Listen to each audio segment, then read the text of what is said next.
కీర్తనల గ్రంథం 34:14వ చరణం. సమాధానము వెదకి దాని వెంటాడుము అన్నాడు దేవుడు. హల్లెలూయా, ప్రైజ్ ది లార్డ్. ఏం చేయాలంటే సమాధానమును వెదికి వెంటాడాలని దేవుడు చెప్తూ ఉన్నాడు.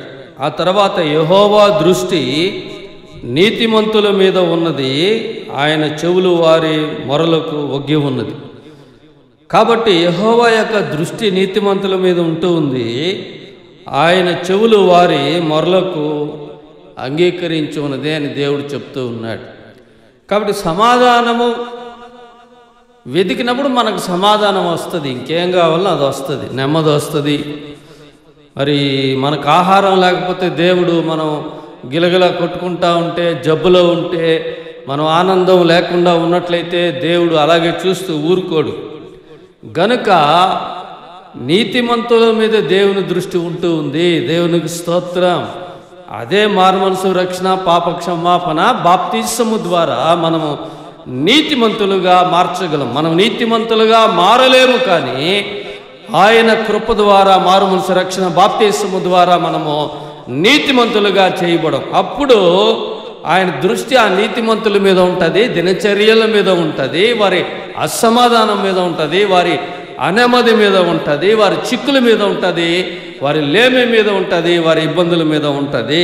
దేవునికి స్తోత్రం. యోబుకు దేవుడు ప్రత్యక్షమయ్యి నెమ్మది సమాధానమును ఇవ్వలేదా? ఇచ్చాడు. దేవునికి స్తోత్రం.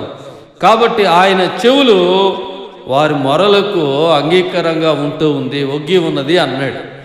కాబట్టి సమాధానమును వెదికి ఎలా వెంటాడాలి?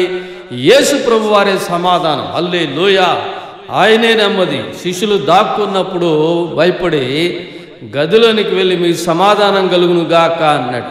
కాబట్టి నువ్వు వాక్యం చదివినప్పుడు ఆ యేసు ప్రభువే సమాధానం. ఆయన్ని వెంబడిస్తే, ఆయన చెప్పున విని నడుచుకుంటే, ఆయనకు లోబడితే నువ్వు సమాధానమును వెదికి వెంటాడినట్లుగా. హనోకు దేవునితో నడిచాడు. గనుక ఆయనను వెంబడిస్తే సమాధానమును వెదికినట్లు. గనుక ప్రియమైన దేవుని ప్రజలారా, బిడ్డలారా, యేసుప్రభువే సమాధానం. గనుక ఆయన సమాధానం వెదికి వెంటాడినప్పుడు నీకు సమాధానం వస్తుంది, నెమ్మది వస్తుంది, ఆందోళన నుండి విడుదల వస్తుంది. ఆయన స్వస్థపరిచే దేవుడు. హల్లెలూయా. మరి మన దైనందిన జీవితాల్లో వచ్చే శ్రమలను, ఇబ్బందులను, ఆటంకాలని ఆయన క్రమంగా తొలగిస్తూ నిత్య జీవాన్ని మనకి ఇచ్చేవాడు. కాబట్టి ఆయనే సమాధానం. నువ్వు ఆయన వెంబడించకుండా ఉన్నట్లయితే నీకు సమాధానం ఉండదు. యేసు ప్రభువారిని ఈనాడే వెంబడించు. మారు మనసు ముందు రక్షింపబడు, బాప్తిస్మం ముందు పొందిన వారు ఇంకొను దేవుని కొరకు బలపరచబడండి, జీవించండి. దేవుని కృప మనతో కూడా ఉండునుగాక. మరొక వర్తమానంలో కలుసుకుందాం. God bless you all. Praise the Lord. Hallelujah.